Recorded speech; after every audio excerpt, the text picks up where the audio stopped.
Here are the steps to add a recipe. Using the Springboard menu, navigate to Products.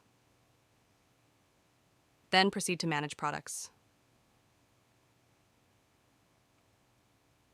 Once in the Manage Product grid, find the product you wish to edit.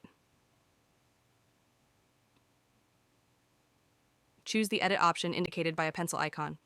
Click on this icon to enter edit mode for the product. Navigate to the Recipes tab.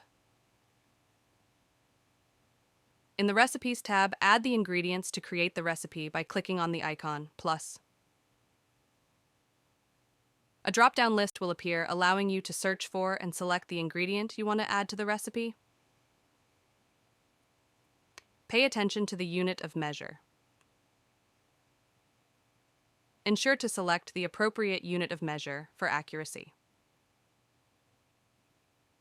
Monitor the cost field as you enter ingredients and quantities. The system will automatically update the cost field to reflect any changes. Once you've added all the necessary ingredients and quantities and verified the cost information, save the changes by clicking on the checkmark icon. This will update the product and its recipe with the new information.